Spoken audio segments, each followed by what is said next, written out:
कई बार हम लोग बहुत ज़्यादा ही अपनी लाइफ को लेकर सीरियस हो जाते हैं। जैसे लाइफ में कुछ बुरा हुआ तो हम लोग बहुत ही उदास हो जाते हैं, और यदि लाइफ में कुछ अच्छा हुआ तो हम लोग बहुत ही खुश हो जाते हैं। हमारे विचार बहुत ही जल्दी बदल जाते हैं। तो आइए मेरे दोस्त, एक किसान की कहानी के माध्यम से यह समझते हैं कि कोई भी परिस्थिति हो, हमें अपने धैर्य को कैसे बनाए रखें।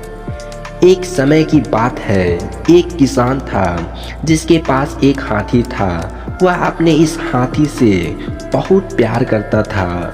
उसे अपने हाथी पर बहुत गर्व था, जो किसान की कमाई का जरिया भी था। अपनी इस कमाई से किसान अपने परिवार का पेट भरता था। लेकिन एक दिन वह हाथी भाग गया। इसके भागने के बाद समाज के लोग और उस किसान के पड़ोसी उसके पास आकर उससे कहने लगे, हे भगवान, तुम्हारा हाथी जिस पर तुम्हें बहुत घमंड था वह तो भाग गया। किसान को संतावना देने लगे कि उसके साथ बहुत बुरा हुआ। लेकिन किसान ने उसका जवाब बहुत ही सहजता से देते हुए कहा, हाँ, बहुत बुरा हुआ। फिर अगले दिन जब हाथी वापस आ गया, लेकिन सिर्फ हाथी वापस नहीं आया, बल्कि वह अपने साथ 5 हाथी और ले आया। फिर उसे के पड़ोसी पास दौड़ते हुए आए और उस किसान से कहने लगे, आपका हाथी वापस आ गया है, अपने साथ 5 हाथी को भी लाया है। यह तो बहुत अच्छी बात है, उसकी किस्मत तो बहुत अच्छी है। किसान बहुत खुश हुआ और उसकी तरफ देखा। फिर उसका जवाब बहुत ही साधारण रूप से दिया और कहा, हाँ, शायद। कुछ दिनों बाद एक दिन जब किसान का बेटा नए हाथी पर अनाज को बाजार में बेचने जा रहा था, लेकिन अचानक हाथी के पैर फिसलकर गिर गई और उसके ऊपर बैठे किसान का बेटे का हाथ पैर टूट गया। तब किसान के पड़ोसी कहने लगे कि उस लापरवाह हाथी ने उसका पैर तोड़ दिया। यह तो बहुत बुरा हुआ। किसान दुखी हुआ और फिर से उसी तरह जवाब दिया और कहा, हाँ, शायद मेरे बेटे के साथ गलत हुआ। अगले दिन सेना के कुछ जवान उस किसान के गांव आते हैं और वहां से सभी लड़कों को रणभूमि में बलि देने के लिए ले जाते हैं। लेकिन सेना के जवानों ने किसान के बेटा को नहीं ले गए, क्योंकि उसका शरीर का अंग पहले से ही टूट चुका था।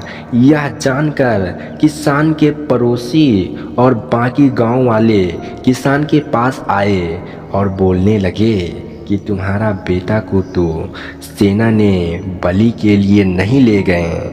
तुम्हारी किस्मत तो बहुत ही अच्छी है। इस आखिरी बार भी किसान ने फिर से बड़ी सहजता से कहा, हाँ, शायद। तो इस कहानी से हमें यह प्रेरणा मिलती है कि हमारे लिए चीज़ों का नकारात्मकता ढंग से सोचने में जरा भी समय नहीं लगता है। जब भी कुछ हमारी अनुकूल होता है तो उसे बुरा ही समझते हैं। लेकिन सच बात तो यह है कि कोई नहीं जानता कि जो हमारे साथ घटा है वह बुरा है या अच्छा।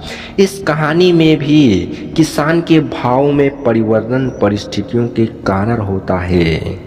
बुरी परिस्थितियों में वह नकारात्मकता हो जाता है और अच्छी परिस्थितियों में वह सकारात्मकता हो जाता है।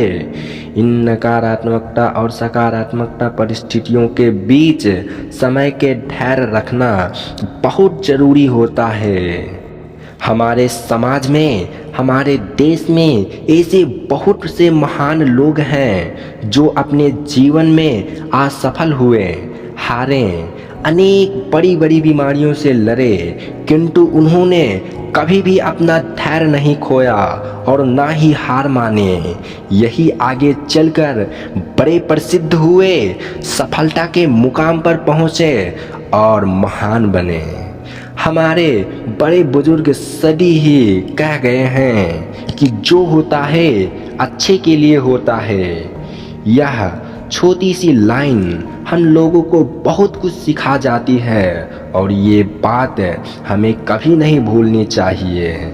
हमेशा कोशिश करते रहो मेरे दोस्त, कि हमेशा कोशिश करते रहो मेरे दोस्त, और जीवन की पथ पर निरंतर बढ़ते रहो मेरे दोस्त। एक दिन सक्सेस जरूर मिलेगा। तो इसी के साथ ऑल द बेस्ट।